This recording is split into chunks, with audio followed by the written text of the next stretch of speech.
this violence is not of our making. It's codified and witnessed in our law reports. The next case I want to talk about is the case of Lillian Chinyerere versus Minister of Home Affairs.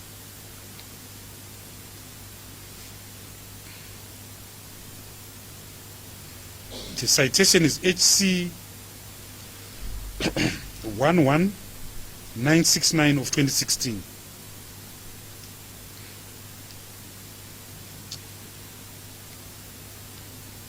Just listen to the facts, Comrade Chair. On the 26th of August 2016, Lillian Chinyerere, a woman aged 64, was sitting near the Roton Road Magistrate Court when she was assaulted heavily by armed riot police officers. They were kicking her, and some were beating her with truncheons. And it goes on and on and on and on. This is the violence that takes place in our society. Another case I want to refer to is the case of Vainan Glovu and 5 others versus Officer Mazarura and 2 others. The citation is GL 467/472/15.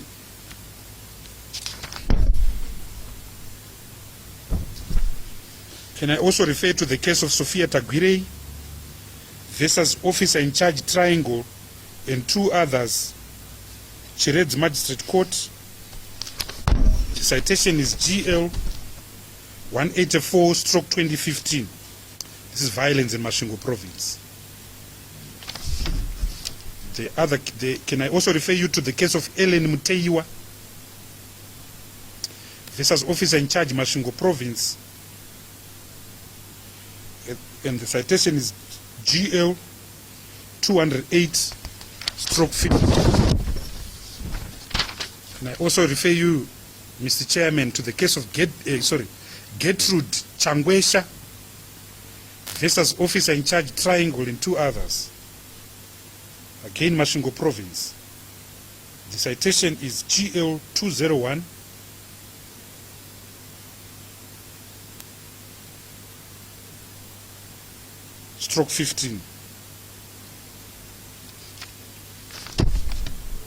Can I also refer you to the case of Constance Chuma versus Mponisi Mpofu and 3 others. The citation is High Court Harare 19/15. Can I also refer you to the case of Cynthia Fungai Manjoro versus Minister of Home Affairs, Commissioner General of Police, and the Prosecutor General, and the case number is HC 2965/14. I can go on and on, Your Excellency, but the point is that this is a very violent society. The point is that there's only been one victim, and that is ordinary men and women of Zimbabwe. There's only been one victim, the majority of members of the movement for democratic change. There's only been one victim,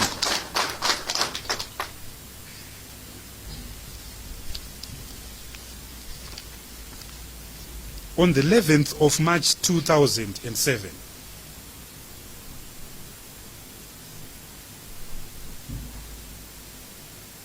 Civic society organized under the banner of Save Zimbabwe campaign organized a peace march in Zimbabwe.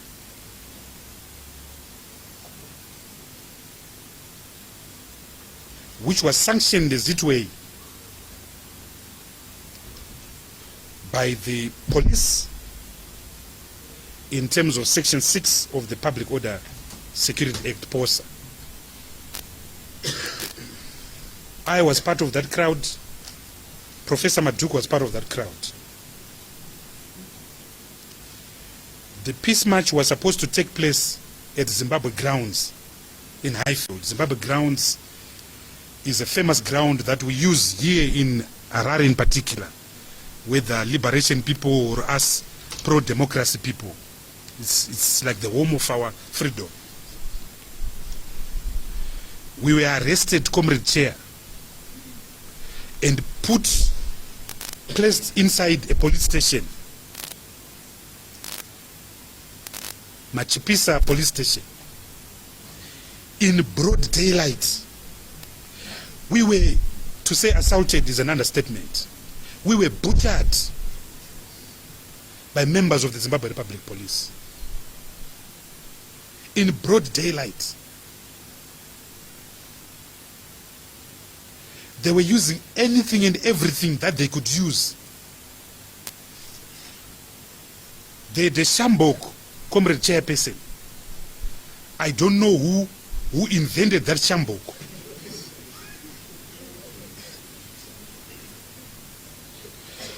That Shambok, if it had 3 strips, if it hit you, it came away with your skin. They were using police truncheons.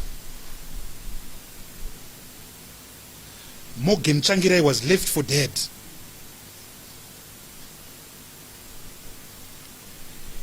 The person who was assaulted, second best if there is such a term, was Professor Maduku there.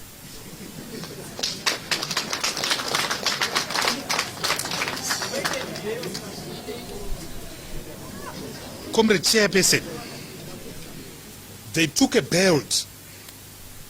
They took a belt which had an iron buckle. So the iron buckle had a little hook, an iron hook. They were hitting Professor Maduku in the head. Chimsoro chake.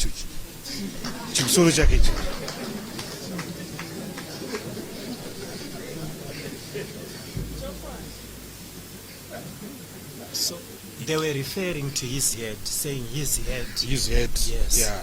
When they were beating me, they were referring to my mouth. This one talks too much. But in the case of Professor Maduku, they were referring to his head. And they were hitting him. And the blood just oozed out of his head.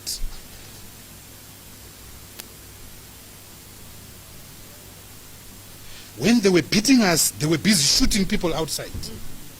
Gift Tandari was shot on that particular day, the 11th of March, 2007.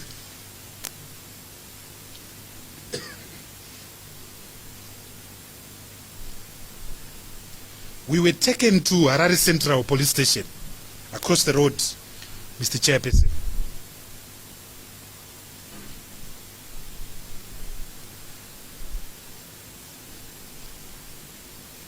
I'm not a medical doctor. So at that time, the wounds in Dr. Maduku's head had clotted. So not being a medical doctor, I took him to a tape. We couldn't move Dr. Morgan Changirai. We thought he was dead. None of us could go near him. He was just lying in the lawn at Harare Central Police Station. But with Dr. Maduku, I actually took him personally to a tape, knowing that you don't do that. So I removed my shoe and took my socks and started washing him. But that clot now opened and blood just came out. That man over there.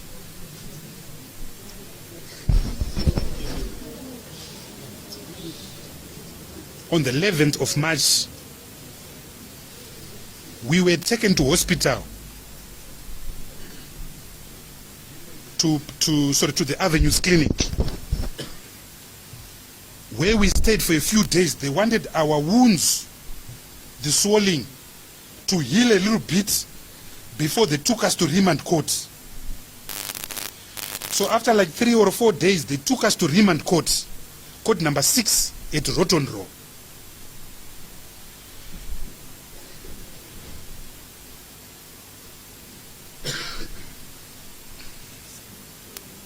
When we were taken in court, something that I've never seen happened.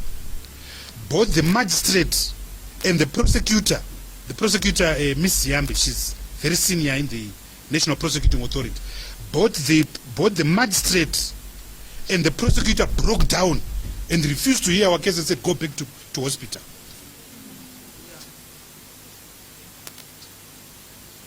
So we went back again to the Avenues Clinic. So we are the victims, Comrade Chairperson. We are the victims of brutal violence by a brutal state.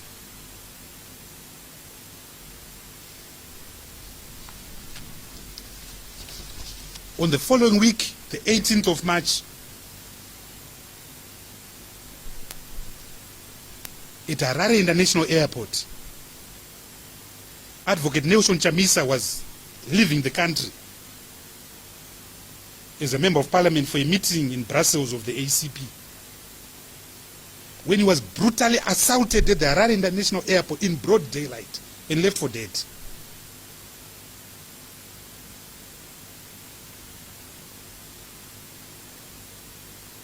By the same regime.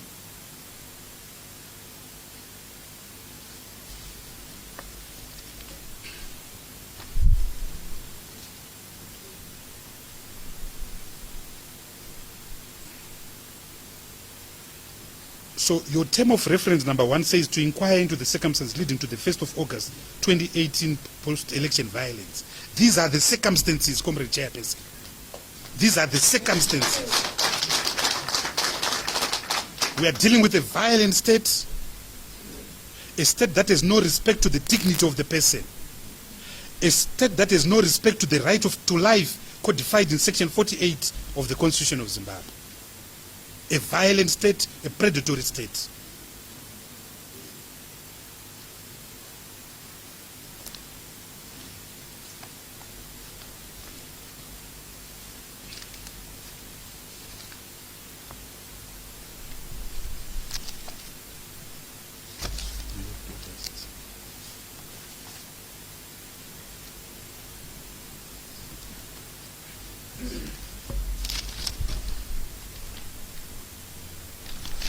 But the violence, Comrade Chairperson, the violence of ZANU-PF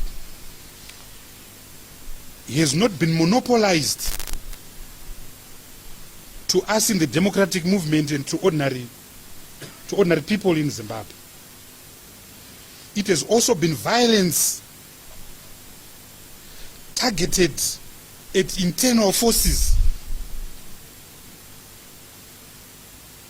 And I need to say, just to connect the dots, that it was as a result, Comrade Chair, I know you are familiar with this, it was as a result of the March 11 assault that I've just described that SADC then called for an extraordinary summit in Dar es Salaam on the 29th of March 2007, which is the summit that then appointed President Thabo Mbeki to act as an intermediator and facilitator on the Zimbabwean crisis. Mr. Chair, I know you chaired the tail end of that mandate when on the 23rd of January 2009 you presided over an extraordinary summit of SADC that gave birth to the Government of National Unity at your then resident Nyamandlov in Pretoria or Tshwane. So that is where it came from. I thought I would just complete the dots. But I was talking about the fact that violence is not monopolized to members of the democratic movement and to ordinary Zimbabweans. There is also massive violence within ZANU-PF itself. And violence inside ZANU-PF is used as an instrument to deal with opposition, to deal with dissenting voices.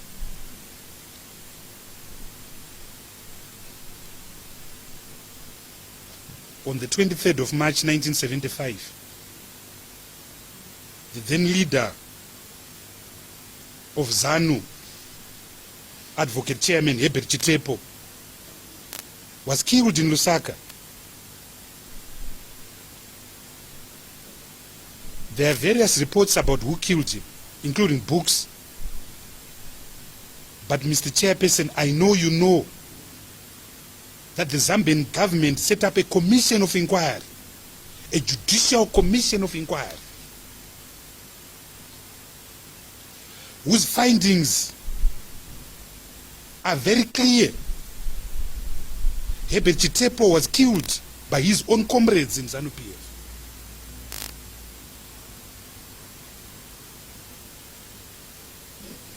And you know that many nationalists were arrested. When you read the report, it's fascinating. Because all the people there, the leading members of ZANU, went with QCs like him to appear before that commission. And the findings of the commission of inquiry by the Zambian government came to that conclusion, that it was an inside job. And you also recall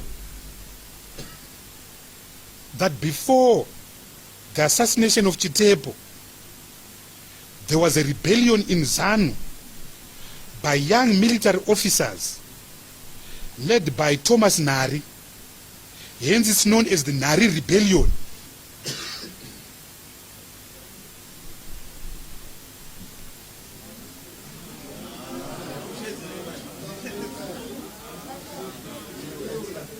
I was going to ask if it would be possible for you to submit a written response relating to the historical background. With respect, Mr. Chairperson, people were given free room to give evidence. I have to have the same license. And what I'm speaking to is germane, is the circumstances, term of reference A, the circumstances leading to 1 August. So I hope I can be allowed to continue.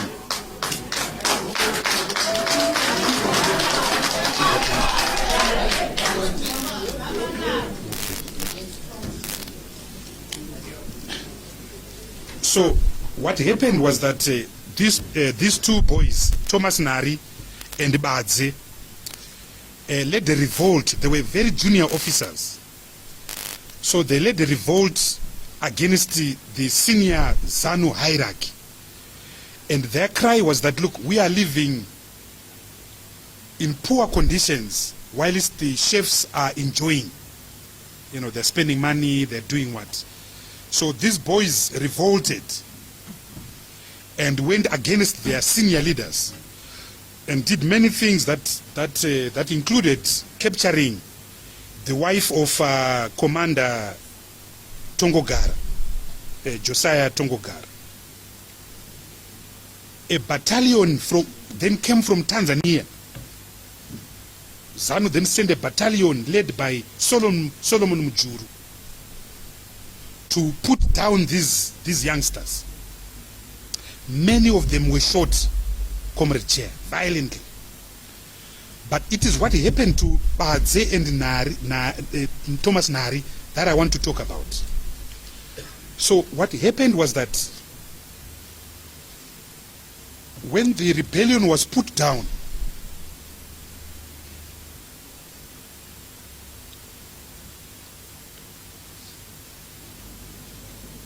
the frontline states, through President Mwalimu Julius Nyerere, issued a statement to the effect that, in fact, it was a directive, that there to be due process, Comrade Chairperson, and that Nari and Badze should go through a trial, through due process, and that they were not to be executed. They were not to be executed. They were not to be executed. So they could be fired from the struggle, decommissioned from the struggle.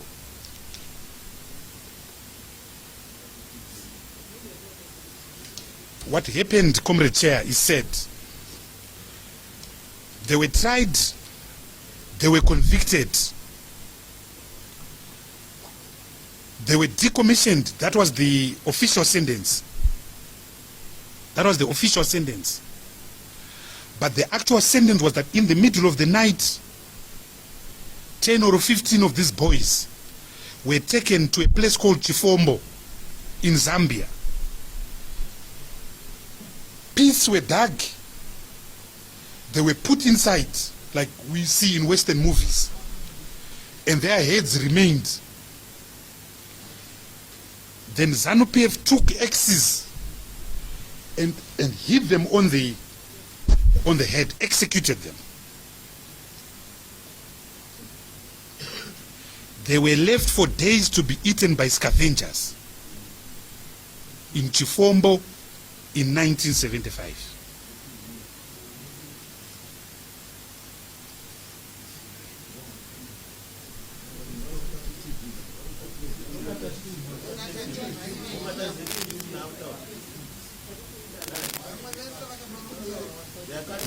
Mr.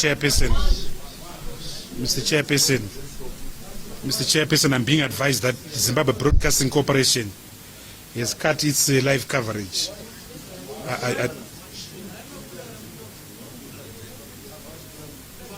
So I want to make an official complaint. But it's conduct consistent with the ruling party, Comrade Chair.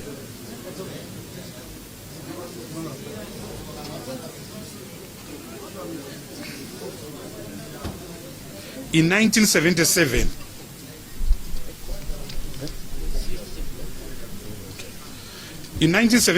Comrade Chair,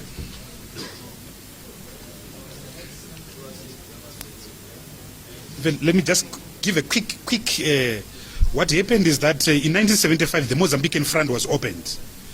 So guerrillas from ZANU and ZAPU moved into Mozambique. But because they were so unhappy with the hierarchy of both ZANU and the ZANU, they went and formed a new organization called ZIPA, the Zimbabwe People's Army, ZIPA. It had 18 commanders, one from ZAPU, the other one from ZANU. So I think the leader was, I think, JZ Moyo, and then Solomon Mujuru. And it went on like that.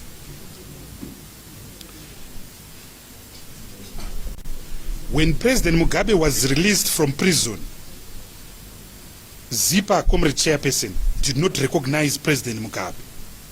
So when the nationalists went for talks in Geneva in 1976, there were two organizations. There was ZIPA, then there was ZANU.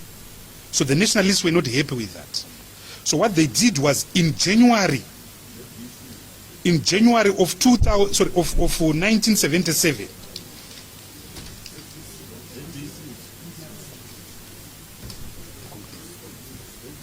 I'm told, Mr. Chairperson, that ZBC has cut their link again.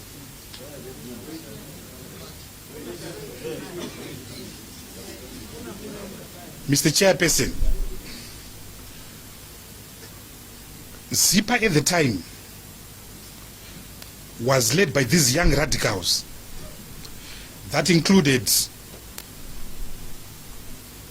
the late Wilfred Manda, whose Chimurenga name was Zinashe Machingura. That included people like Webster Gwawea, Paka Chipoera, young Marxist radicals. So what happened was that in January of 1977, they were called and they eventually agreed to a meeting at a compromise area, namely Baera, as opposed to Chimoyo or Nyadzonya. So they said, okay, fine, we will go to Baera. They were then called, 50 of them were then called in a basement. So they went down that basement. When they went down that basement, they found themselves surrounded by Frelimo soldiers, and they were arrested. Many of them were shot on the spot. Those that survived, like Wilfred Manda Zinashe Machingura, he was only released and only came back to Zimbabwe in 1981.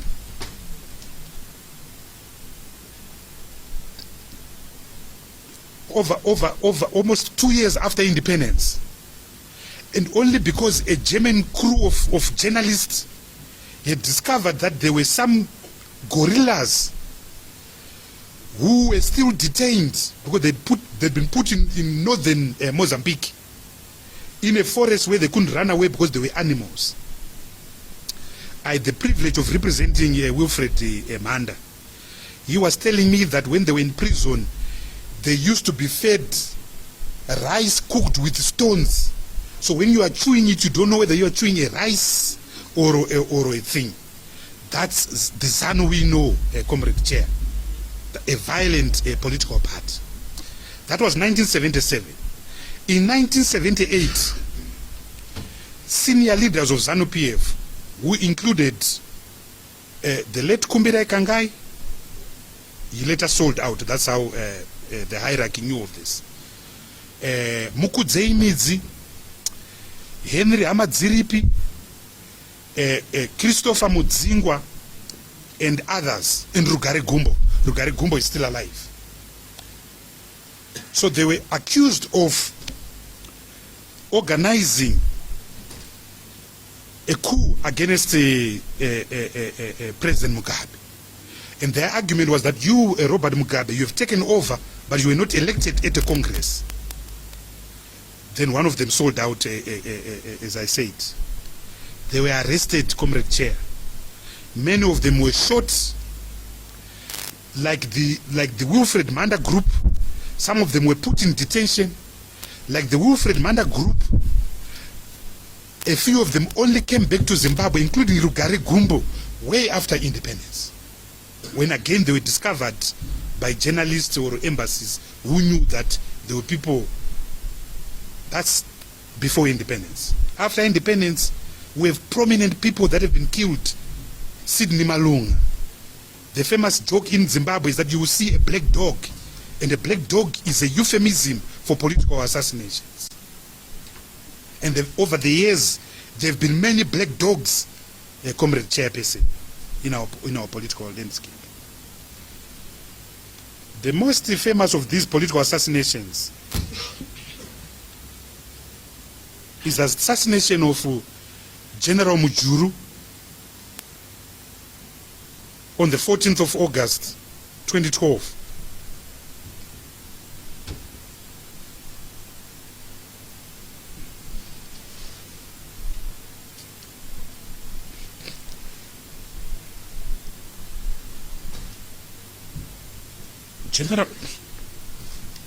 General Mujuru was found burned to death at his farm in Beatrice. Evidence given at his inquest was that those who tried to douse the fire, the more they poured water over the fire, the more the flames grew. Meaning that, Mr. Chairperson, a very sophisticated accelerant, something more complicated than petrol, had been used to assassinate General Mujuru. And we know that General Mujuru was perceived as a real threat inside the system.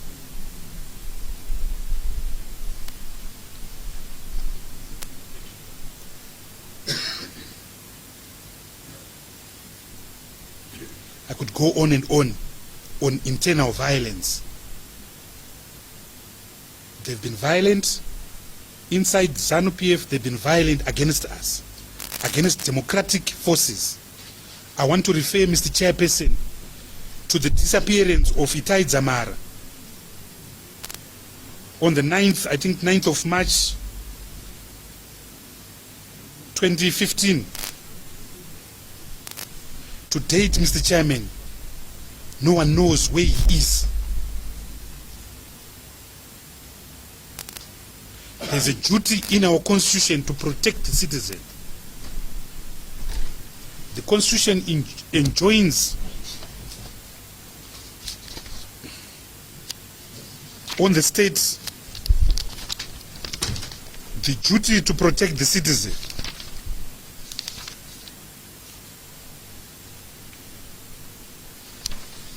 Section 35 of the Constitution of Zimbabwe.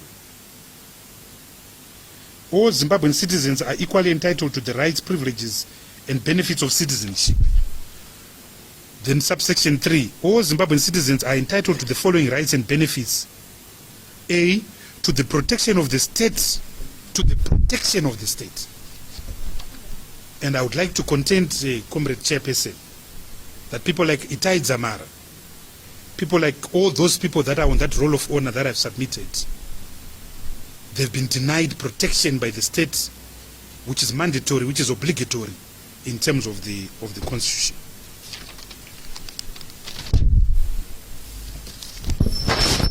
Mr. Chairperson,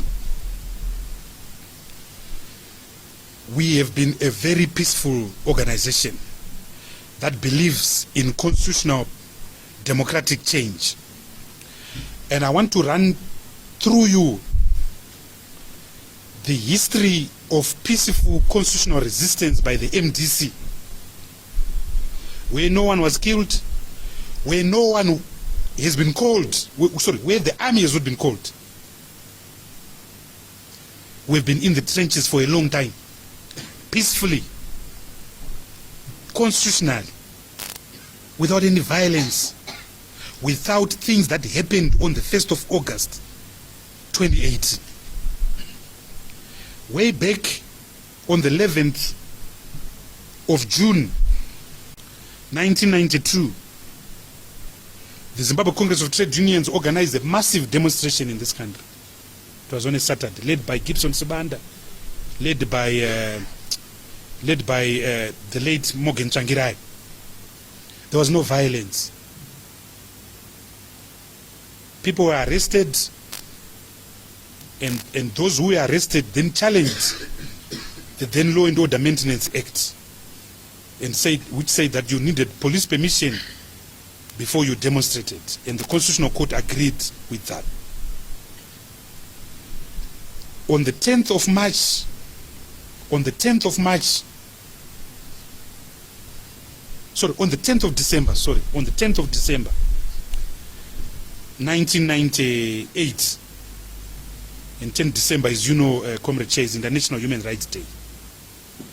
The Zimbabwe Congress of Trade Unions organized a massive stay-away, possibly the most successful we have ever had in the history of the labor movement.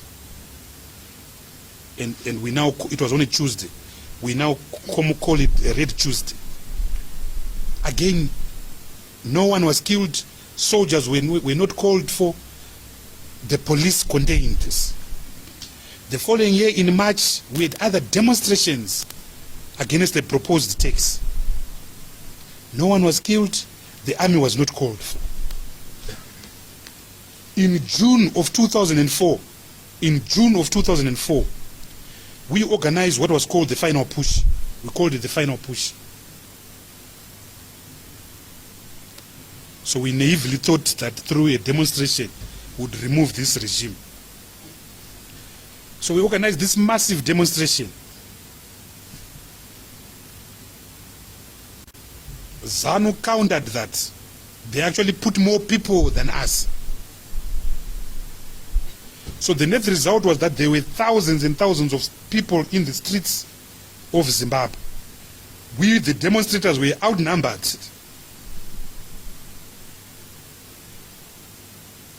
By ZANU-PF. No one was killed. The army was not called in. The police controlled the situation. In May, in particular May 9 and May 10 of 2005, we organized what was called a broad front. And Professor Maduku was part of that. We demonstrated against the cleanup Operation Murambatsvini, for 2 days. Again, the police were able to control us. The army was not called in. No one was shot. No one was killed.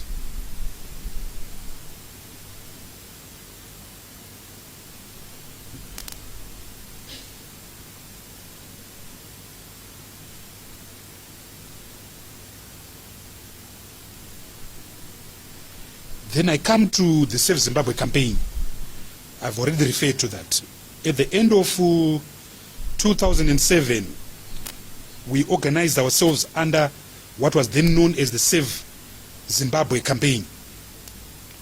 What had happened, Comrade Chair, is that ZANU went to its annual December conference at a place called Goromons and resolved that the presidential election that was to be held in 2008 would now be held in 2010. So we said that's not going to happen. So we said we want the election in 2008, but under a new constitution. Those were the themes of the Save Zimbabwe campaign. So we organized what we called DRC, Democratic Resistance Program. And so we started demonstrating in January, 16 January in particular, in Bulawayo, then Gweru, then Harare, culminating in the 11th of March, peace march that I have referred to you. No one was killed. The police were able to contain this. The army was not called in. No one was shot.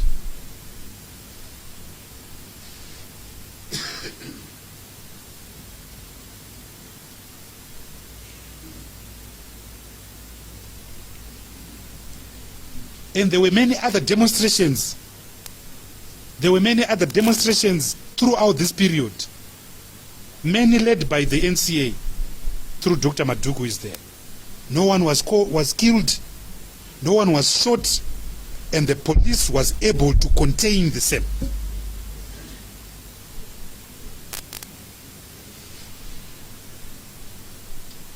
In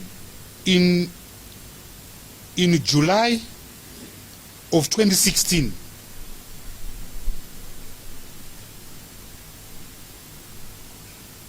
we organized ourselves under the banner of NERA,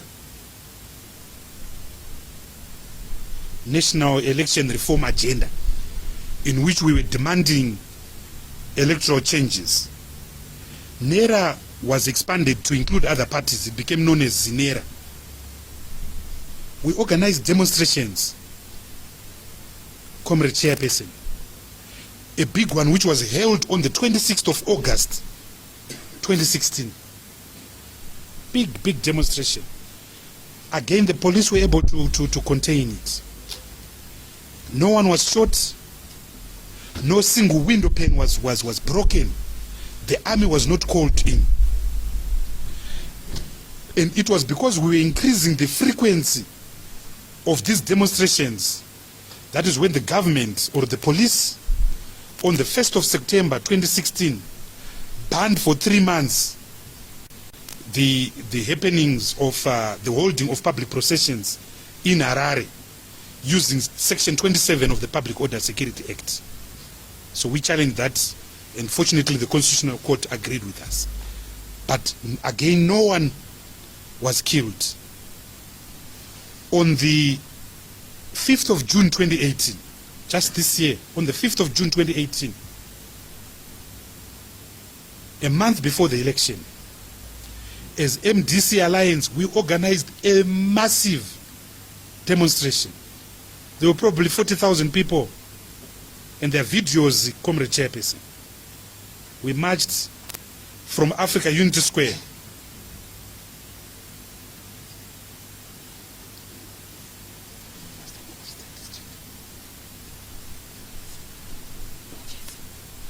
We went down Jason Moyo Avenue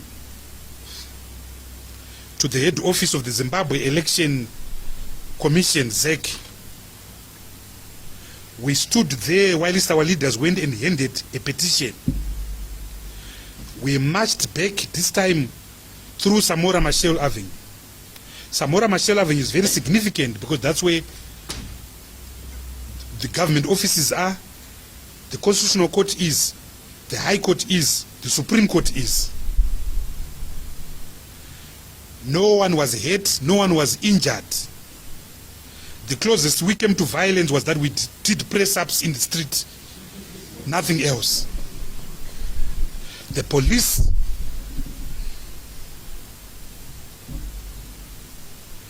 contained the situation very well. We were happy. We went to our homes. But we gave notice, Comrade Chairperson. We gave notice to the police that we were going to march in terms of the Public Order Security Act. We have never, in the history of the MDC, we have never carried out a demonstration in respect of which we have not provided for notification in terms of the Public Order Security Act, in respect of which we have not complied with the law. Because we have nothing to hide. We are not a guerrilla movement or a rebel movement.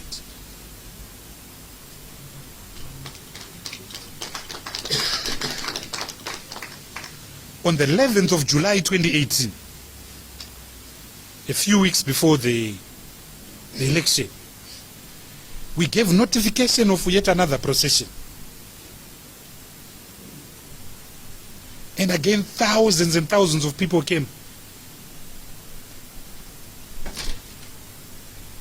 If you went on the roof of any building in Harare, particularly buildings adjacent to Samora Machel, buildings adjacent to Nelson Mandela, buildings adjacent to Jason Moyo, it was a sea of people.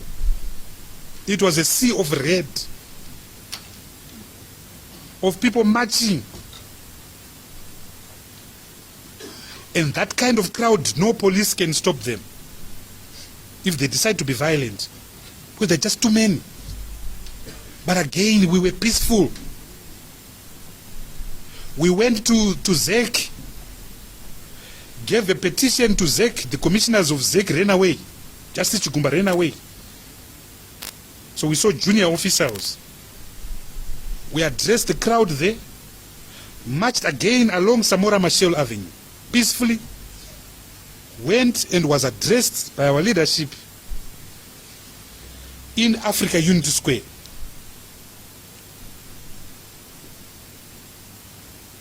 No window pane was broken. No vehicle was stoned. No shop was looted.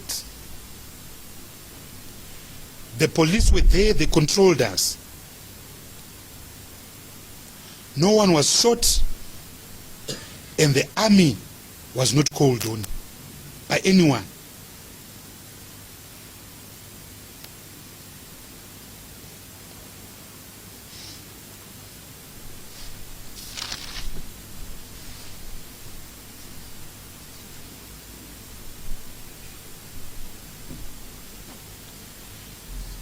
And on the 29th of November, Comrade Chairperson, we have given notification that we are going to march.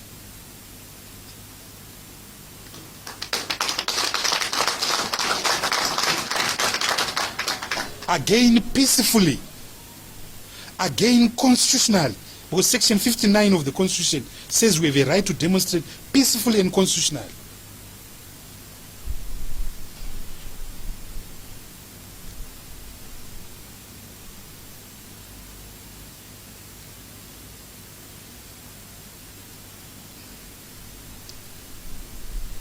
So anything that is done outside the law,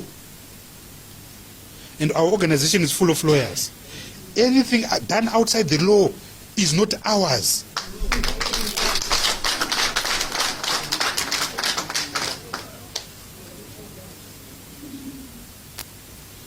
And we're not afraid of the law.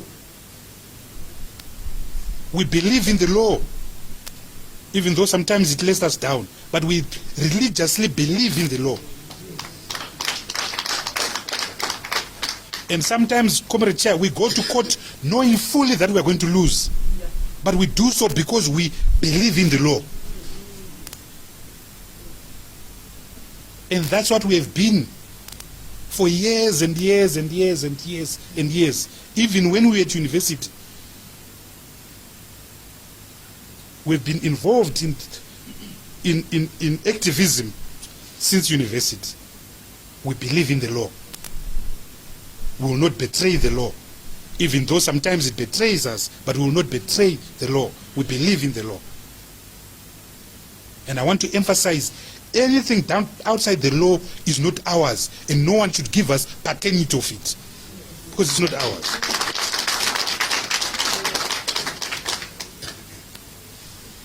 So now I want to come to the 30th of election and the 1st of August.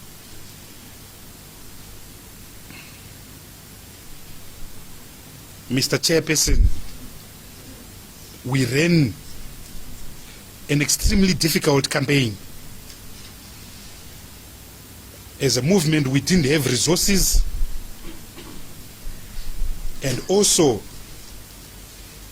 our leader, Morgan Changirai, passed on, unfortunately, on the 14th of February 2018. So we had to regroup, find a new leader very quickly, and hit the road running, because we knew that the election would have to be held at the latest by the 18th of August 2018. We regrouped, Comrade Chairperson. We found a new leader in the form of Advocate Nelson Chamisa.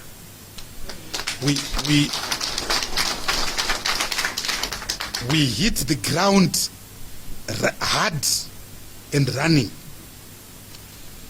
We campaigned, Comrade Chair, like we have never done before. We were in Binga. We were in Lotito.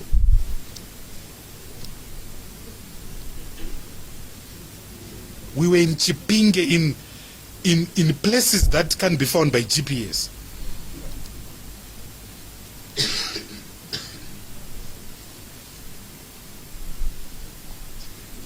We address over 87 star rallies across the length and breadth of Zimbabwe.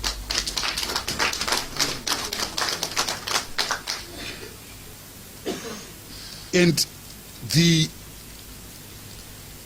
quantitative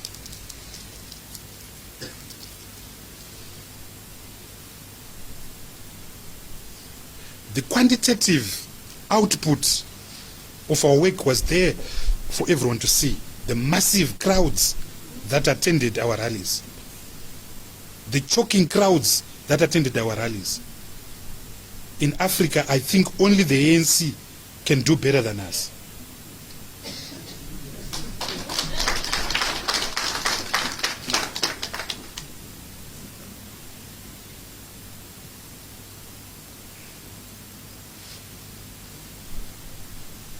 So when we went to this election, when we campaigned in this election, in places, particularly rural areas that we had never been, we genuinely believed that we were going to win this election. And after the election, until today, this very minute, Comrade Chair, we genuinely believe that we won this election.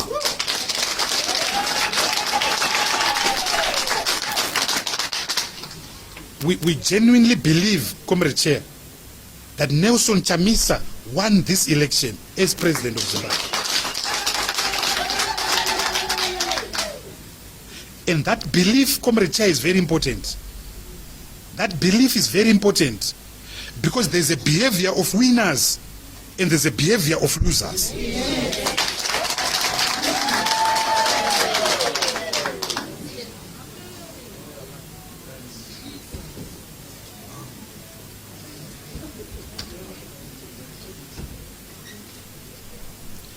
And because we genuinely believed we had won, Comrade Chairperson, there was no way we were going to put people on the streets to disturb our own victory.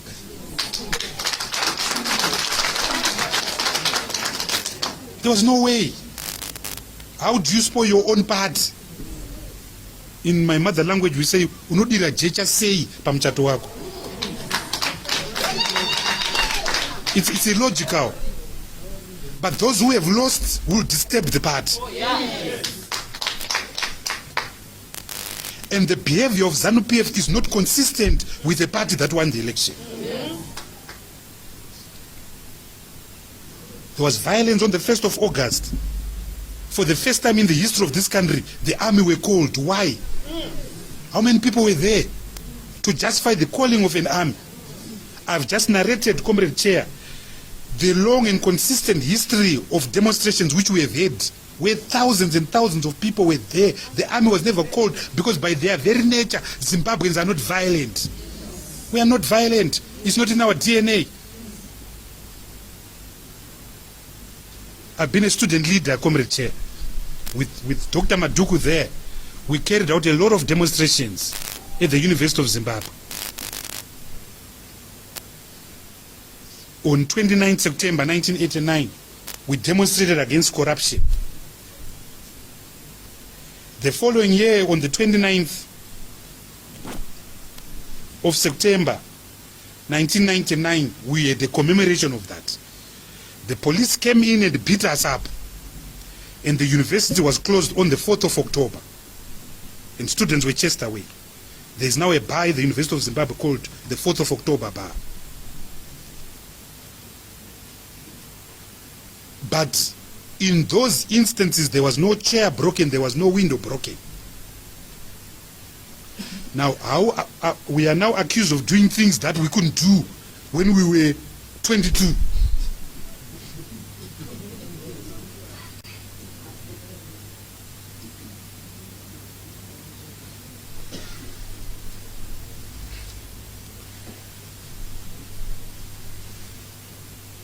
Mr. Chairperson, I want to underscore our belief that Nelson Chamisa won this election. And we are,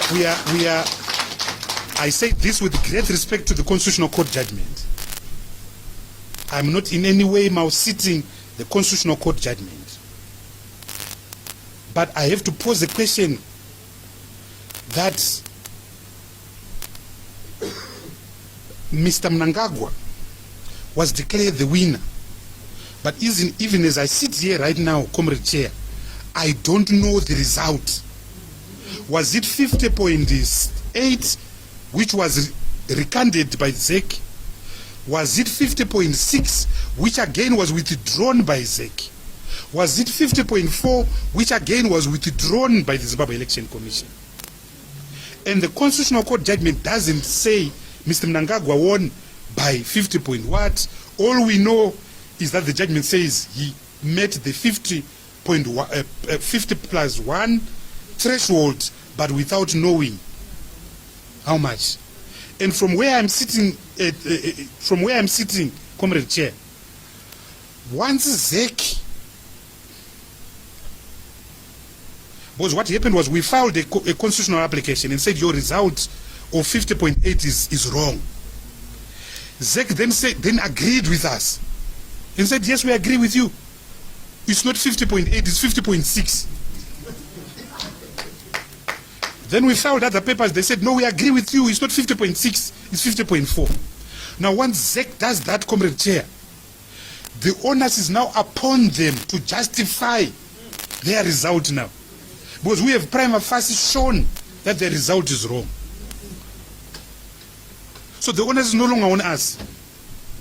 That's why in the hearing of the Constitutional Court, Advocate Tabani Mpov said in his submissions that ZEC had sold Mr. Mnangagwa under the bus by admitting that the 50.8 was wrong, the 50.6 was wrong. But from our own verification, from our own forms, we hold a different result. But we accept the finality of the Constitutional Court judgment. But it doesn't mean that the Constitutional Court judgment deals with our understanding and firm belief that Nelson Chamisa won the 2018.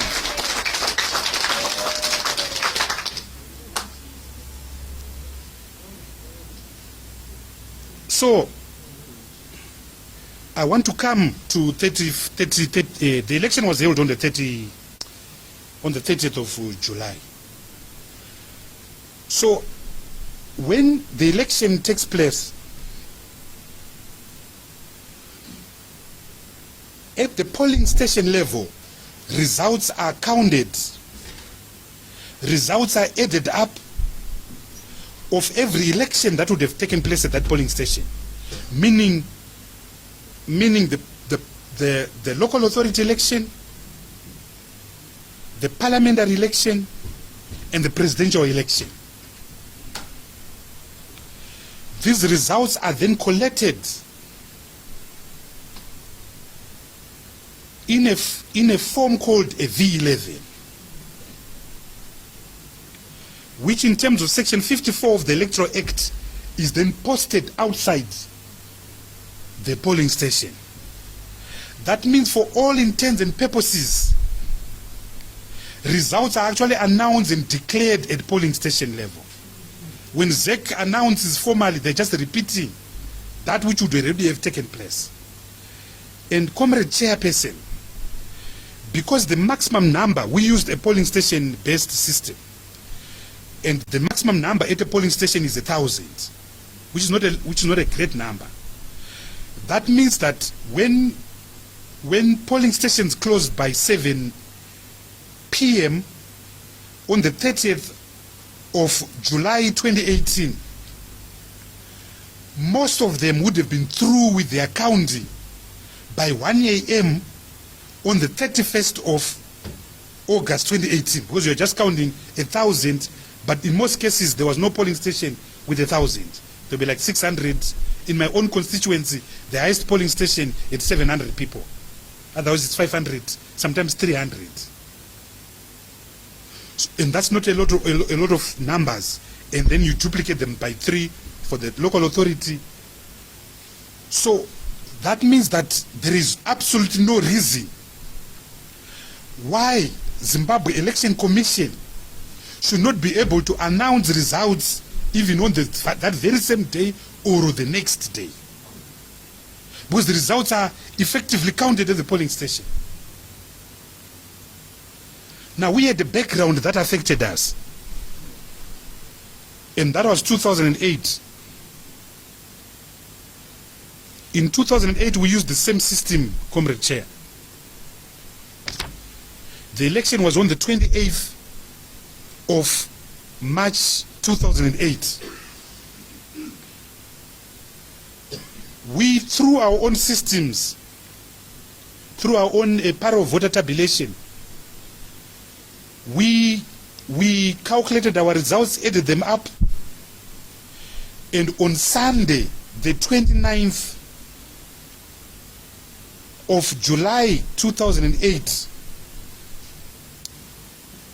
20 March, sorry, Chairperson, at 11 a.m. at the Stewart Room at the Mikus Hotel, in my capacity as Secretary General then of the MDC, I announced the results. But Morgan Changira had won.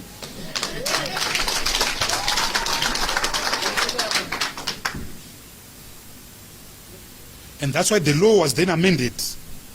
Section 66A was then amended in the manner that it was amended. But the key point I want to make is that on the 13th and 14th of April 2008, SADC had an extraordinary summit on Zimbabwe at Mulungushi International Conference Center in Zambia, where SADC came up with a resolution that that no one had won the presidential election, and that Zimbabwe would have to go to a runoff, which runoff would be held on the 28th of June 2008. But Comrade Chairperson, the result was not there. The official presidential result would only be announced on the 5th of May 2008.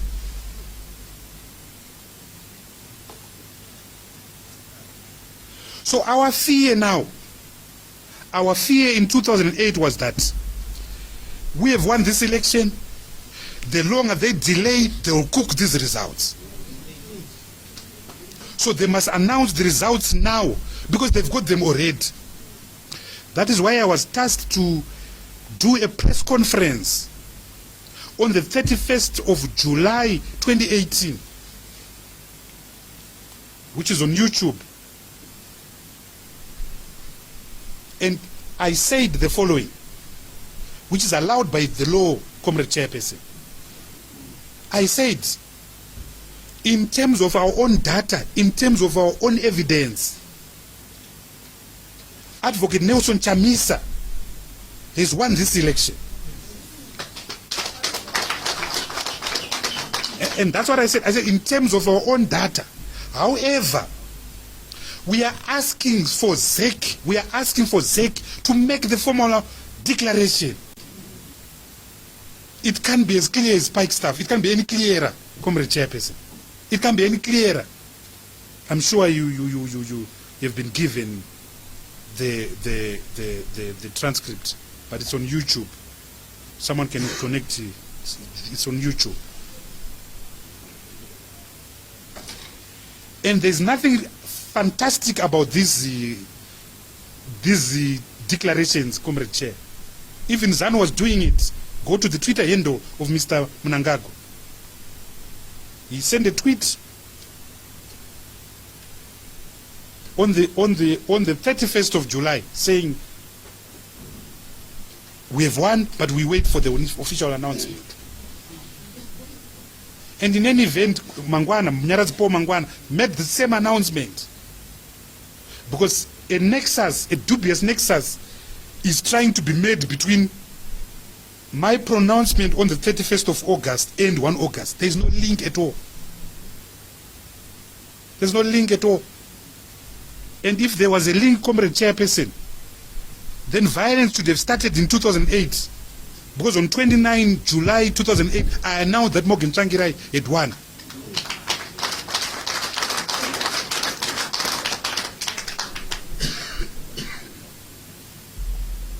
There should also have been people who marched because Mr. Mnangagwa claimed victory. There should have been people who marched because Mr. Mangwana, on behalf of ZANU-PF, also claimed victory. There's nothing unique about the ipse dix, the verbatim pronouncement of a political party.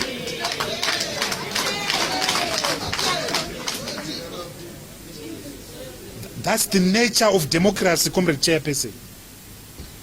That's the nature of democracy. So people will claim opinion polls are done. This one is going to win. This one. That's the full package of the election, of an election. And my learned friend from the United Kingdom knows this better than I do. That's ipse dixi.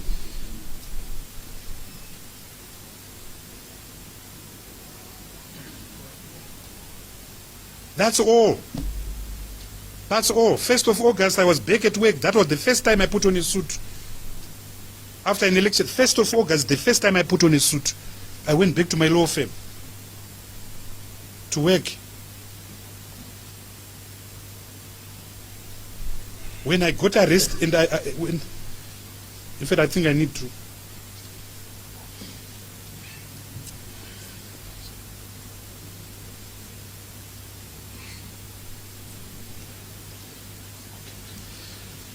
So I got arrested, Comrade Chairperson. And the background is that state agents were trying to kill me. So there was attacks on my mother, attacks on my brothers. There was, it was vicious. So I sought refuge in the Republic of Zambia. I crossed Zambezi River on the 8th of August 2018. Notwithstanding that I was now on Zambian soil, state agents followed me.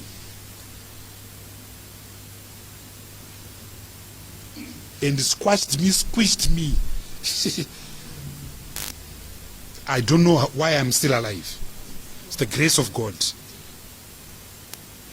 The Zambian people rescued me, the Zambian authorities rescued me, smuggled me into their country. I say smuggled because the official entrance into Zambia, the state agents in Zimbabwe just blocked it. They closed it. So they to smuggle me into the road of incoming vehicles into Zimbabwe. We almost hit a tanker traveling on the wrong side of the road, going in the opposite direction. I got a court order from the Zambian High Court asking me to be at the Lusaka High Court at 8 a.m. on the 9th of August 2018. Zimbabwean state agents followed me into Zambia, unlawfully removed me from Zambia, notwithstanding that court order. So I was brought to Harare, and it was in court that I learned that I was now being accused of having incited and participated in violence on the 1st of August 2018. I was advised that I was with one Jim Kunaka. This is what was in the Form 242. The Form 242 is the remand form. When the police remand you, they've got a summary of facts against you. They said that I was driving a green Discovery. It's a joke, Comrade Chairperson.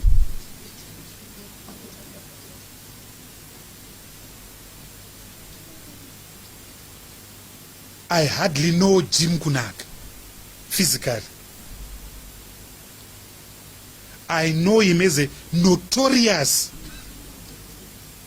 leader of the Chipangano group that killed our people in Bari. That's how I know him. So even if I wanted to do violence, MDC. It's just looked ridiculous.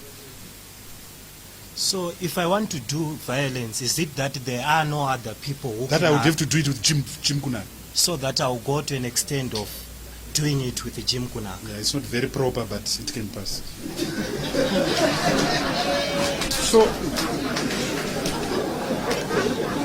Mr. Chairperson,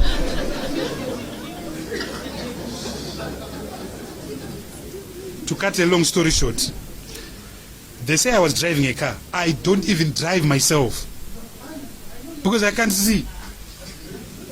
I don't drive myself. I don't own a Discovery, a green Discovery. But why would I demonstrate? Why would I demonstrate violently? Why would I start now, Comrade Chairperson? Why would we start now? So it's a lot of, with great respect, a lot of rubbish, with great respect. And for the record, Comrade Chairperson, I did not incite anyone on the 30th or on the 1st of August 2018. I did not participate in any acts of violence with anyone, let alone Jim Kunaka, with anyone on the 1st of August 2018. And some of you there as commissioners, you know me. You can be my character witnesses.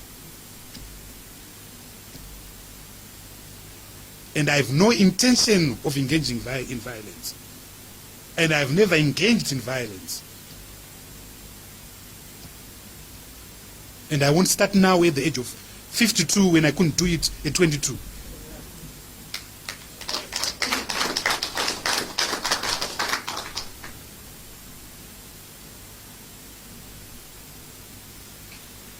I learned around 5, 6 on social media that soldiers had shot people on the 1st of August. And I think I issued a tweet immediately condemning that violence.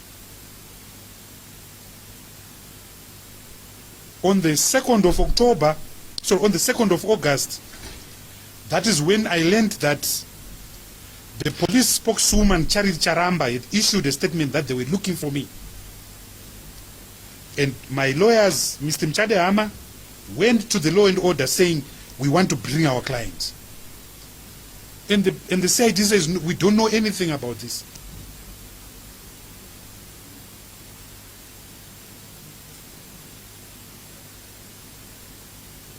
So that was on the Friday, now the 3rd of August. We went and did a press conference on the 3rd of August at my law firm. to announce that, look, we wanted to surrender ourselves, but the police said, at law and order said, we don't know anything about it. When we finished this press conference, Comrade Chair, 15 white unmarked twin caps tried to abduct me from my law firm in Rowland Square.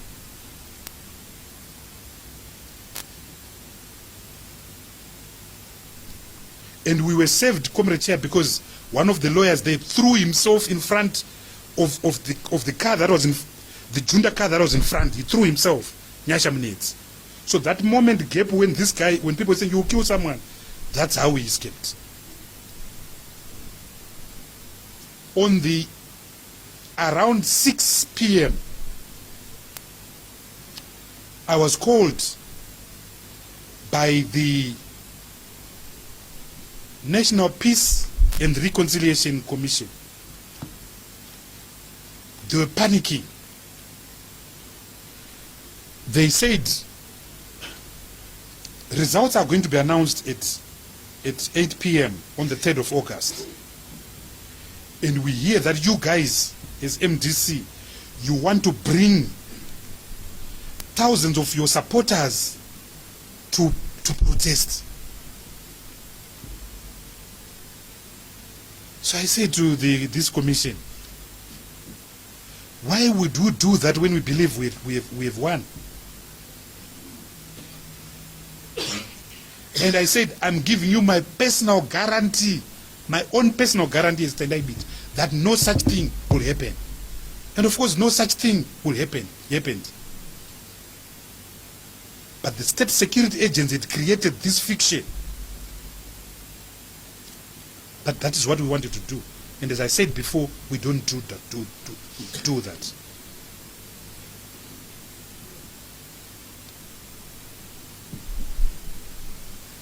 Mr. Chairperson, I want to conclude by dealing with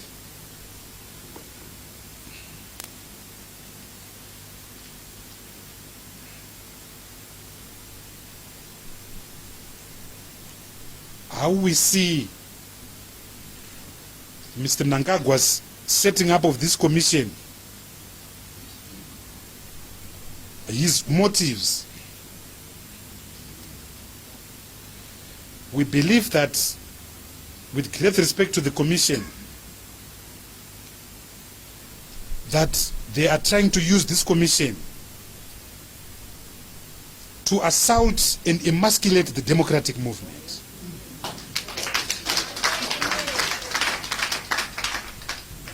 To cripple the democratic movement. To arrest key leaders of the democratic movement.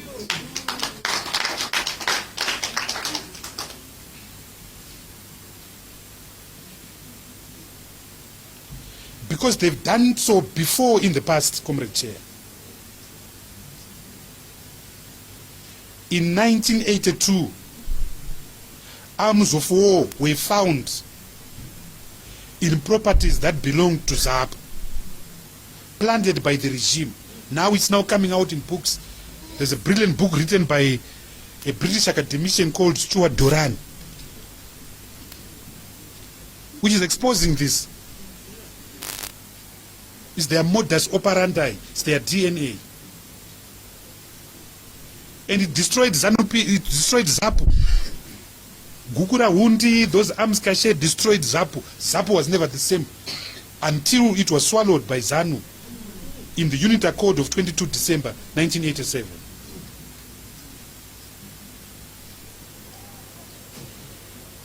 In 1997, Comrade Chair, I was privileged to defend the founding president of ZANU, Reverend Dabaning Stone.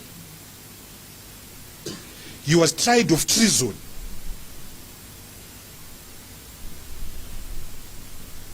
All the witnesses in his trial were soldiers who said Reverend Estole, he had given them weapons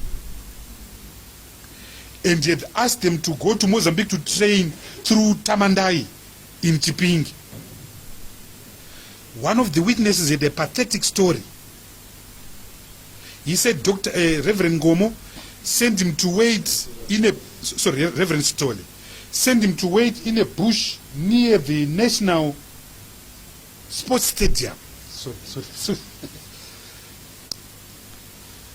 He was holding a claymore mine. And the allegation was that he was going to use this claymore mine against the President Mugabe's motorcade. The state called a ballistic expert who said a claymore mine can't even blow a person on a bicycle.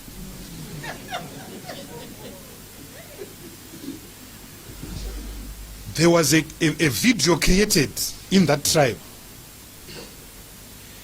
A video not of Reverend Dr. Ndabaning's story, but of his wife Vina Stole attending some meeting somewhere, which was used and admitted in evidence. Reverend Stole was convicted by the late Justice Ishmael Chatikob. We noted an appeal, Comrade Chair. The appeal record disappeared. The record couldn't be prepared until he died. In 2002, they replayed the same script, this time against Morgan Changirai. They cooked up a video in Canada, created by a top-class Mossad agent called Ari Ben Menashe. I should say a discredited Mossad agent called Ari Ben Menashe. A treason trial took place for over a year.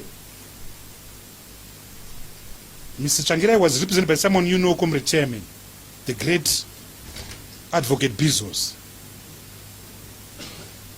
Morgan Changirai was acquitted by Justice Garwe, sitting as Judge President. So this script of attempting to destroy democratic forces through false testimony, false evidence, including the planting of arms, is nothing new. We know it. They want to do it now as they did it yesterday.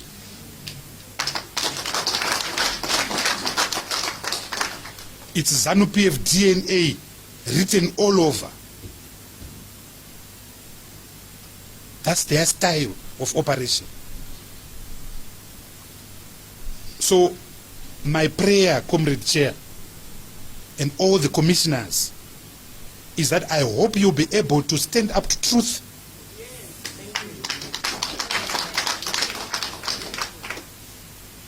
And there's only one true story in this entire milieu of false testimonies that have been provided before you. There's only one true story. And that true story is that we are victims. We had an election stolen from us. But as if that was not enough, they're now going for us. So I pray, Comrade Chairperson, that, as Mahatma Gandhi said, the way of truth will find its way out. I thank you very much.